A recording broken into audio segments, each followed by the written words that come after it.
This is CBN NewsWatch.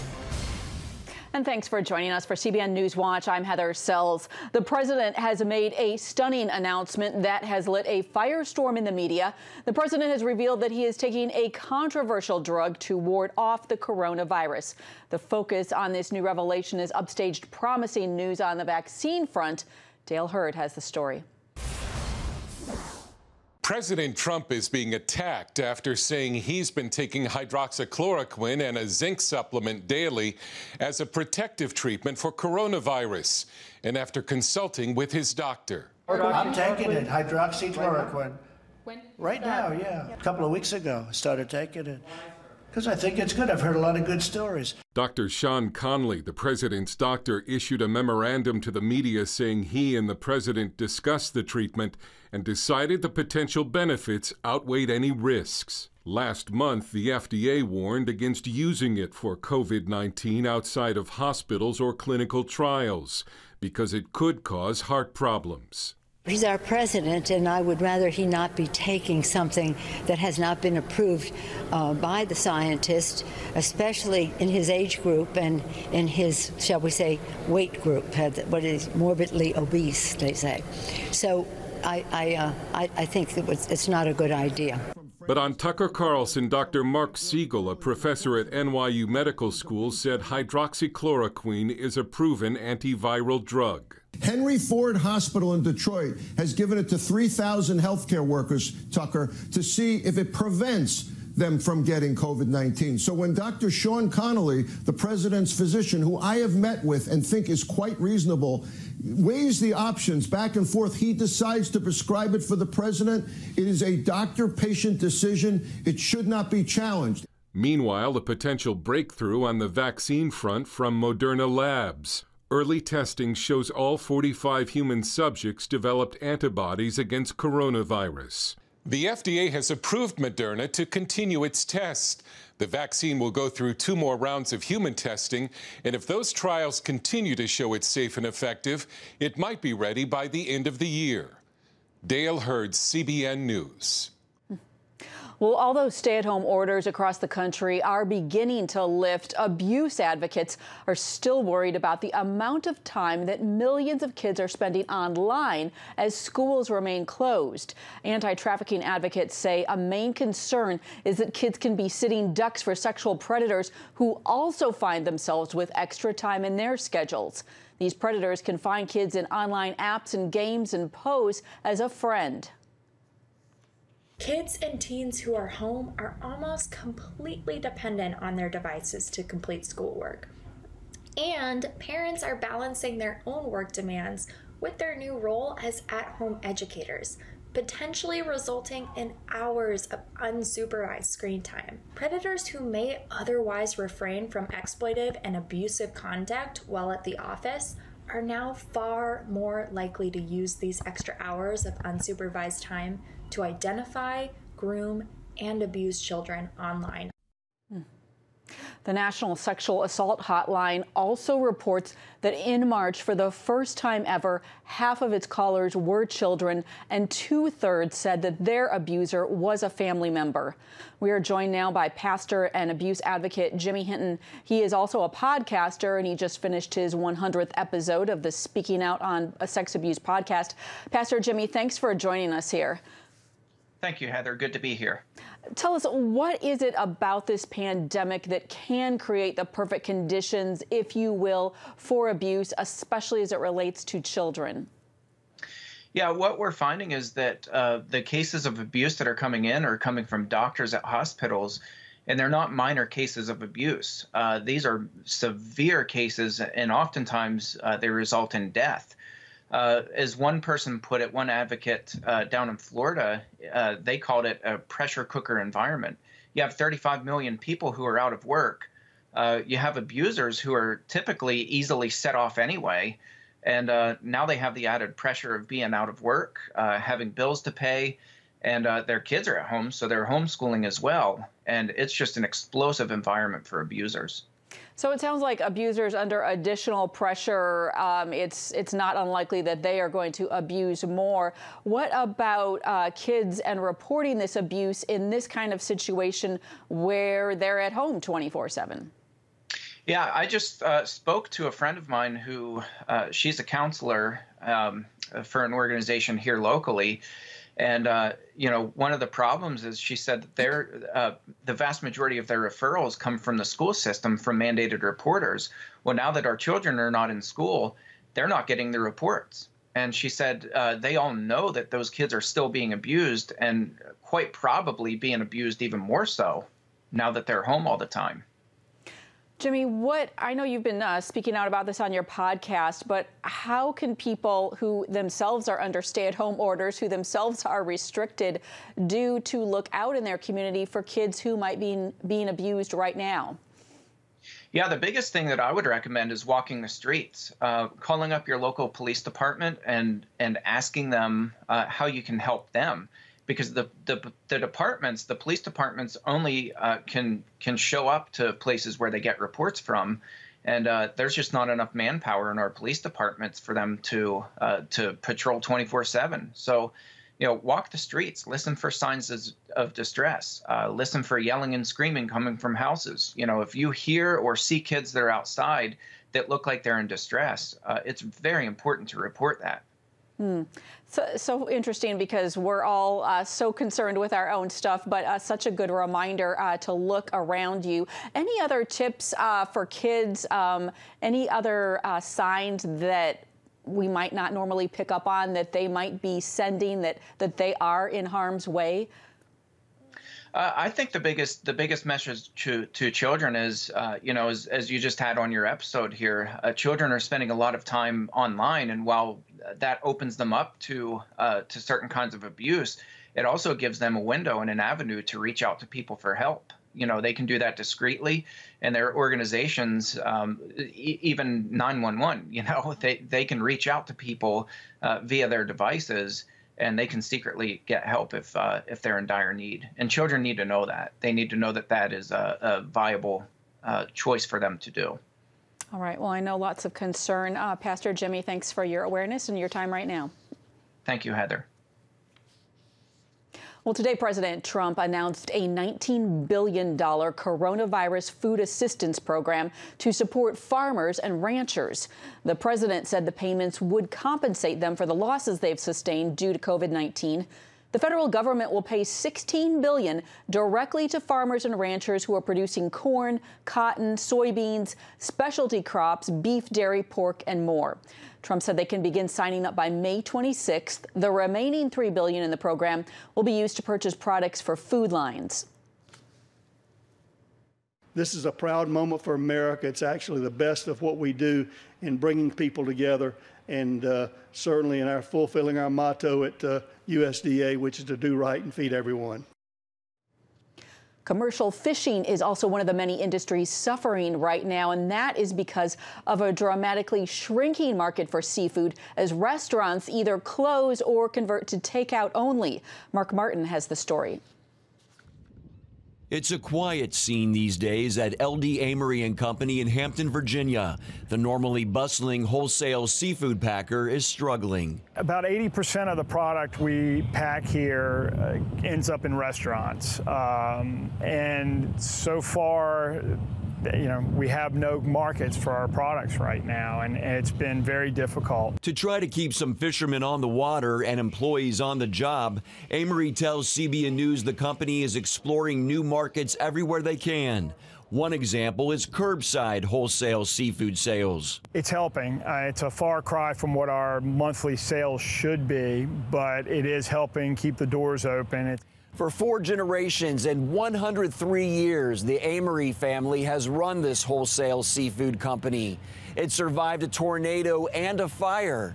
Mead Amory is not sure it will make it through the global pandemic. That's a real good question. Based on the numbers from last month, if we can't get back to 100% in the next 30 days, I don't know if we will make it. Amory says the company successfully benefited from the Paycheck Protection Program, but adds that might not keep the nearly 100 full-time and seasonal employees working. The payroll protection plan has been a great idea to get it out there and get some money into businesses quickly, but that alone won't keep some businesses open. An internal memo from the Virginia Marine Resources Commission, shared with the Daily Press, states potential revenue loss at close to $70 million from March through June because of an almost 90% drop in market demand. When CBN News reached out to interview the commissioner, he was unavailable. And it's not just an issue for commercial fishing. The recreational side is also taking a hit from the pandemic. Case in point, David Wright, owner of High Hopes Sport Fishing Charters. Once we lose these days and that calendar day has clicked off, we're never going to get it back. Wright estimates that because of the coronavirus, he hasn't been able to book about 20 groups, which is a potential loss of as many as 160 customers and thousands of dollars. Alexis Rabin of Rudy Tours, a tour boat operator and manager of the Virginia Beach Fishing Center, says business came to a halt around mid-March. So it's been very difficult for us. Typically, springtime is quite busy. We have a lot of visitors that come into the area, so that's been non-existent. We haven't been able to really bring in any revenue, so I know that that's been tough for everyone overall, but it's definitely been a hard hit for us as well. Back in Hampton, Meade Amory is hoping for a miracle. Well, there's without a doubt that prayer helps, and we'll take all the help we can get right now. Mark Martin, CBN News, Hampton and Virginia Beach. Well, turning overseas, people in India and Bangladesh have more than the coronavirus to worry about right now as a strong cyclone heads their way. Authorities are attempting to evacuate millions while still practicing social distancing.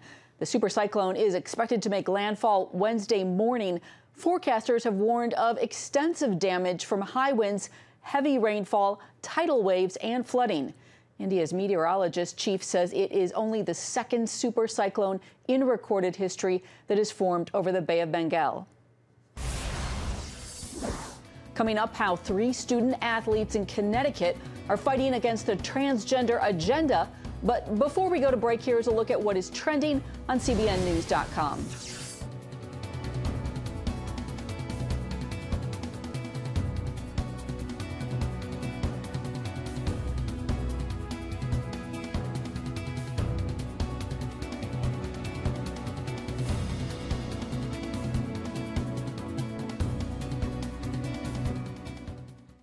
Hey, if you're tired and exhausted all day, you can't think clearly, and you really just need a cup or even a pot of coffee to get through your day, then join me, Dr. Josh Axe, for this new series where I'm going to teach you how to transform your diet and use essential oils and supplements to get a better night's sleep. Wake up to your best life. Call 1-800-700-7000 to get your free DVD or booklet of Protect Your Sleep today. It's about the competition. I kind of put that pressure on myself, and I think people had expectations. It's about overcoming. We use this phrase all the time, keep chopping, keep practicing hard. It's about going the distance. You know, I think as a father, it's my job, to lead. Just be the best husband and father I can be. Watch Going the Distance with Sean Brown Saturday night at 7:30 on the CBN News Channel. Orphans Promise is committed to loving and serving at-risk children, to helping keep families together, and to creating opportunities for strong and sustainable communities around the world. We're working in over 60 countries around the world, and with your help, we can do even more. There's an old African proverb I love that says, if you want to run fast, run alone. But if you want to run far, run together. At Orphans Promise, we want to run far so we can touch the lives of as many orphaned and vulnerable children as possible. But we don't want to go alone. We're out to change the world, one child, one family, one community at a time. Will you join us?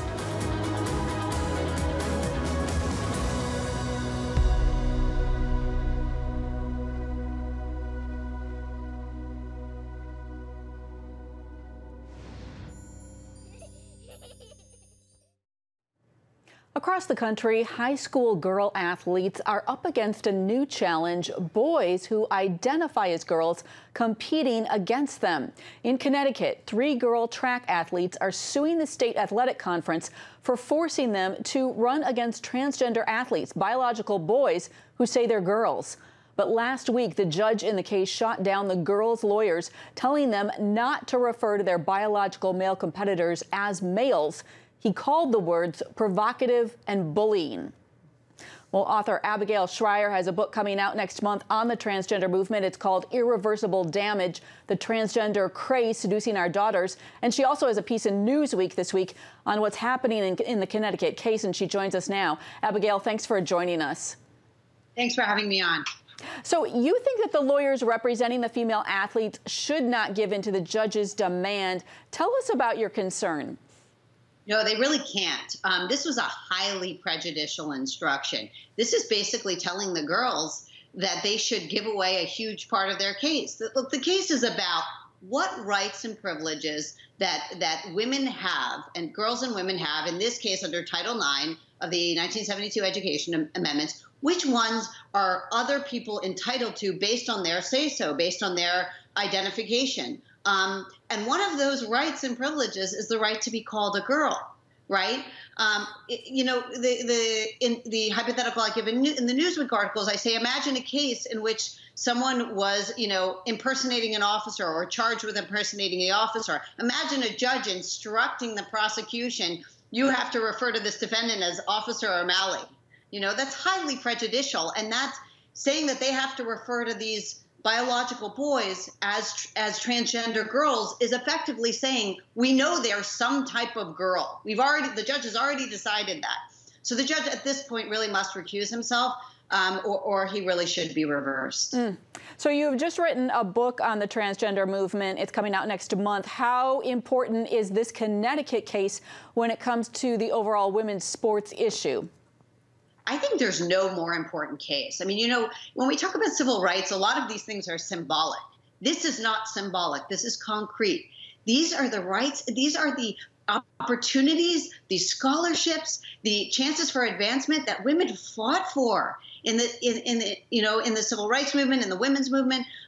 This was the chance for girls to actually have the same scholarship opportunities as boys. They're losing them. Okay, this is concrete. In fact, 13 out of the 14 state championships of events since 2017 now in track have been won. Girls' state championship events have been won by biological boys. They are stripping away girls' records. In fact, biological boys have now taken 15 women's state championship titles since 2016 in Connecticut. They are literally erasing women's history as we speak. This is a very, very serious issue, and it means these girls are not advancing. Fewer girls are now advancing to regional championships because the boys can so easily beat them. Well, I'm curious, because you've just written this book. What are you hearing from parents across the country when it comes specifically to this sports issue? Are they waking up to what's going on, that their daughters might be having to compete against boys, that their daughters might be losing opportunities, scholarships, etc.? I do hear from parents. To be honest, I don't hear from enough. To some extent, I don't think Democrats particularly are awake to this issue. Every Democratic candidate for president has supported the Equality Act. This would completely give away rights of women and girls. They cannot, for some reason right now, the Democratic Party cannot wait to give away the hard-on rights of women and girls. It's wrong, and it's not theirs to give away. Well, we're going to be following this case closely. I know, fascinating issue in our time. Abigail Shrier, thanks for your insights. Oh, thanks for having me on.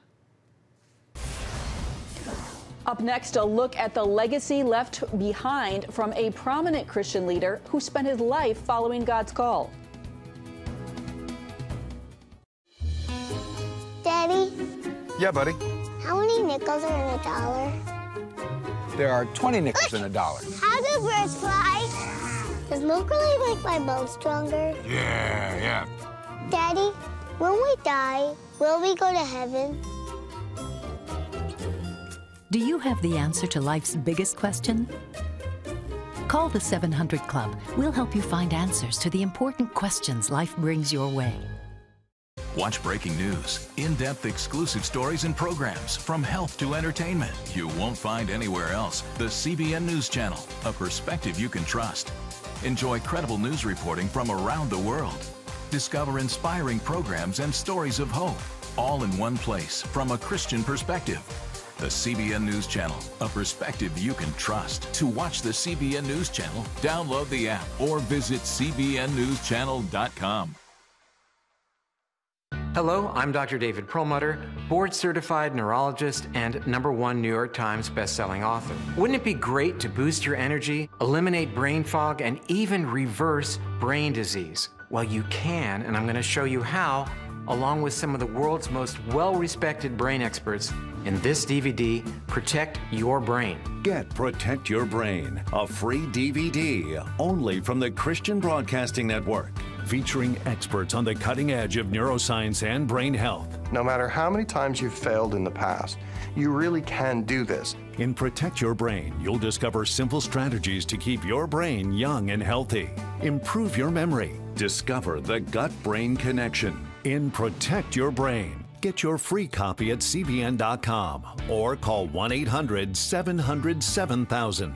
If you want to improve the quality of your life, get the DVD Protect Your Brain and get it today.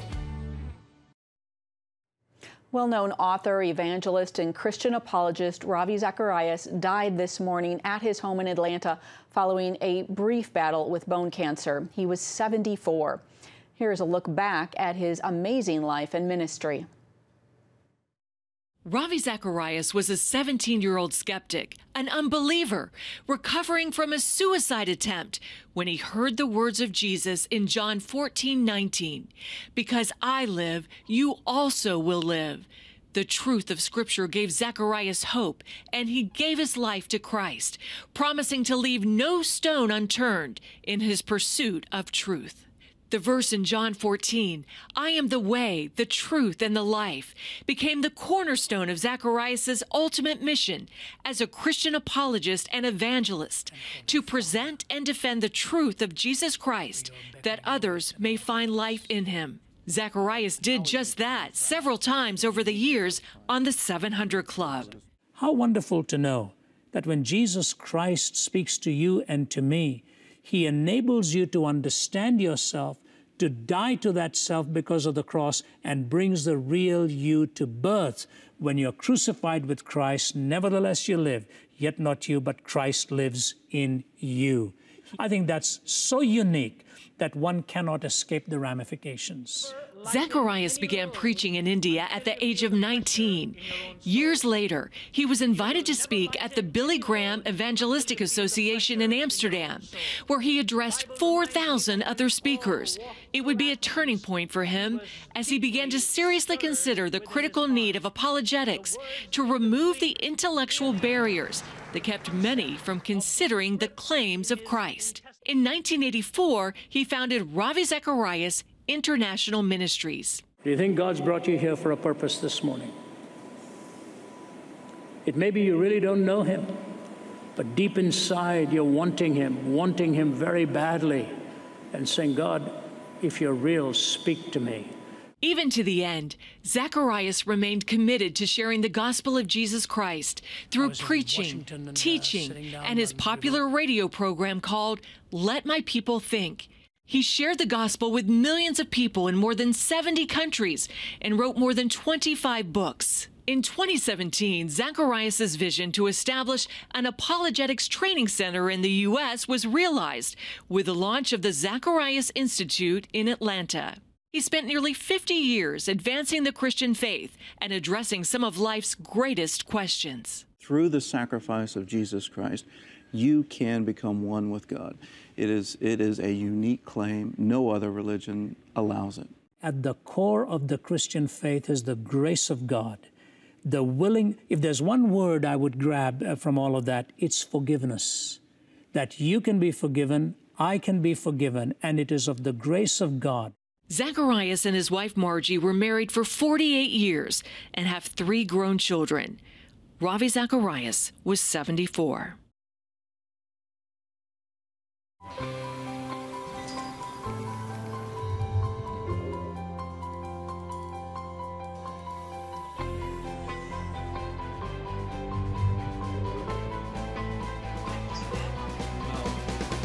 I am Region's first ROTC graduate student.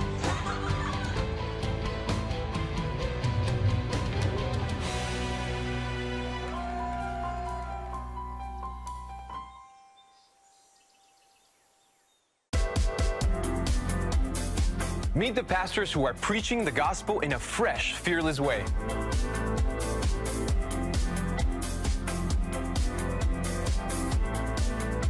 I'm Roberto Torres-Cedillo. Join me each week for Next Gen Voices.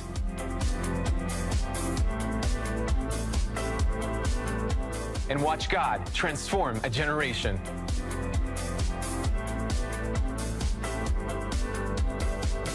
How'd you like to get a redo on your health, on your body, on your arteries, so you could have the energy you had 20 years ago? The great news is you can. I'm Dr. Mike Roizen, chair of the Wellness Institute at the Cleveland Clinic. I've written 4 New York Times bestsellers. But even better than having to read all that, you can listen to this DVD and watch it. Protect your heart? Yes, you can. Here's how. Go to CBN.com or call 1-800-700-7000 for your free copy of Protect Your Heart. Let the medical experts show you their new discoveries on how to avoid heart disease and even reverse it. Easy steps to uncover the hidden dangers in your medicine cabinet, reduce stress, and get a complete do-over for your health. Call 1-800-700-7000. That's 1-800-700-7000. Or go to CBN.com to claim your free copy of Protect Your Heart. Last September, Charlotte Holmes had an experience that changed her life forever. While she was in the hospital, she died and went to heaven. She told the CBN News program, The Prayer Link, that what she saw was more beautiful than she had ever imagined. All of a sudden, I opened my eyes, and I knew I wasn't home. I knew I'd gone to my heavenly home. Then I seen the pearly gates, and yep, they're gold. And I looked, and there stood my family, my mom, my dad, my sister, my best friend. My mom and my dad and my sister had been sick. All of a sudden, they looked young. There was no glasses. They didn't wear glasses. My cousin that had had a leg cut off had both legs. They looked young. They looked like they were in their 30s, early 30s, vibrant. And then at the feet of my mom and dad was this toddler, this child. And I thought, who is that? And I heard the voice. You know, we all know, if we're Christians, we know God's voice. We know when it's him.